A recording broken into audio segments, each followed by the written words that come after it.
Oi, gente, tudo bem? Hoje a gente está aqui então para rever e estudar um pouquinho mais de alguns conteúdos que nós vamos fazer atividades hoje na plataforma, ok? Bem, hoje nós vamos dar início também a um conteúdo novo, nós vamos estudar um pouquinho de verbo.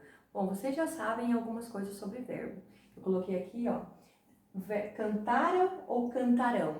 São duas palavras, o mesmo verbo, mas em tempos diferentes. Cantaram, que está com AM no final, é um verbo no passado, já aconteceu. Cantarão é um verbo que está no futuro, faz uma pergunta, né? Então, o que é um verbo? Vamos retomar algumas coisas? Olha só. Respeitar, amar, ler, falar, estudar, brincar e sorrir. Bem, essas são algumas ações que podem ser praticadas pelas pessoas. E isso nós chamamos de verbo. Toda palavra que é uma ação, ele é um verbo. A questão é, o verbo ele pode ser conjugado no passado, no presente ou no futuro. Então, a gente precisa estar atentos à conjugação do verbo, em que tempo que ele vai estar, se ele vai estar no passado, no presente ou no futuro. Vocês têm aí algum conceito, né, na aula do Eclésio hoje no corpo, para vocês copiarem no caderno de vocês, para que essa matéria possa ficar aí no caderno para a nossa próxima prova, que vai ser a P2, ok? Então, vocês viram aí alguns exemplos de verbo, ok? Nós vamos continuar vendo verbo e também interpretação. O que vocês vão fazer hoje? Lá na página 14, vocês vão ter o exercício 27, diz assim, ó. Reescreva as frases, substituindo as expressões em destaques por outras do mesmo sentido. Uma história comovente aconteceu na última semana. Então, que outra palavra poderia substituir na última semana? Pensa aí que palavra que poderia. Vocês vão reescrever todas essas frases fazendo essa adaptação. Vai reescrever a frase vai começar da mesma forma, mas trocando a última palavra por outra, procurando uma outra palavra que tenha o mesmo significado, ok?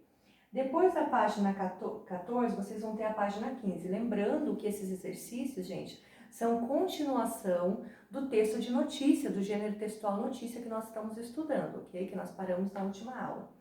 Aqui você tem mais essas perguntas aqui, a 28. A notícia foi escrita por Isabela Fagiani e publicada em 23 de agosto de 2016.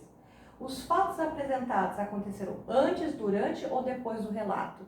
Bom, aí ela já está falando de verbo. Você vai ter que olhar lá pelo verbo, se essa notícia ela foi escrita antes, durante ou depois do acontecimento. Aí você vai justificar isso com um verbo que você vai achar ali no texto, ok? Depois o 29, complete as frases a seguir com palavras do texto que combinem com as pessoas envolvidas e o tempo em que as ações acontecem. Ele está falando também de verbo. Então, olha só, lá no texto, os alunos ajudar. Que verbo que você vai colocar aqui nesse espaço para completar esta frase? Você vai procurar lá no texto também o verbo que vai completar esta frase, ok? Assim você vai fazer da A até a letra C.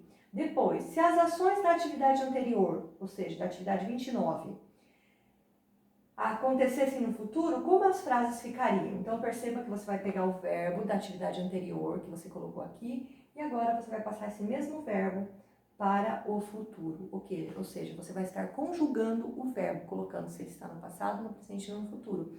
Nesse caso aqui, vai ser no futuro que você vai colocar o mesmo verbo do exercício anterior. Depois aqui você tem aqui algumas ações. Observe a seguinte frase. Os alunos do Colégio Adventista de Gurupi, decidiram ajudar uma colega. Se a parte em destaque fosse substituída por ão aqui no verbo, a frase teria o mesmo sentido? Sim ou não? Então você tem que lembrar do verbo no passado, no presente e no futuro, por que ele muda, ok? Depois do 32, leia as palavras em voz alta e circule a sílaba tônica de cada uma delas. Lembra quando você pronuncia a palavra que sai com maior entonação é a sílaba mais forte, a sílaba que nós chamamos de sílaba tônica.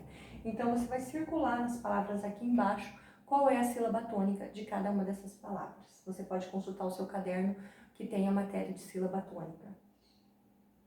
Na página 16, todas as sílabas tônicas que você marcou na atividade anterior têm acento, você vai olhar lá e vai dizer se sim ou se não. E depois, as sílabas tônicas, quando acentuadas, podem ter acento agudo e circunflexo. Colégio, exemplo, e você. Leia o trava-língua com seus colegas e aí você vai marcar. A sílaba tônica ajudou a compreender as palavras do texto? O que você acha? A sílaba tônica, descobrir a sílaba mais forte da palavra, isso ajuda a compreender melhor o texto? Você vai assinalar se sim ou se não, ok? Na página 18, ele colocou aqui, ó, junte as partes e escreva novas palavras. Acrescente ou retire letras se for necessário. Então, ele deu aqui um sufixo. Sufixo é um pedaço de palavra que vem após uma outra palavra. Nós temos, então, aqui o sufixo. Então, olha só. Natural. Se eu fosse acrescentar natural com dade, qual palavra que eu formaria aqui? Então, olha só, pensa. Depois, cruel, veloz, próprio, materno e prestativo. Então, nós temos aí, né, o sufixo, e aí você pode acrescentar ali essa palavra, a outra, para ver qual palavra que você vai formar. Você vai escrever ela aqui embaixo, ok? E aqui na página 19, você tem uma história em quadrinhos aqui, e você vai ter que ler essa história e pintar também a sílaba tônica de cada uma das palavras que aparecem no quadrinho, tá bom? Essa é a nossa atividade de hoje. Vou ficar aguardando sua resposta lá pela plataforma. Qualquer dúvida eu estou à disposição. Beijo para você!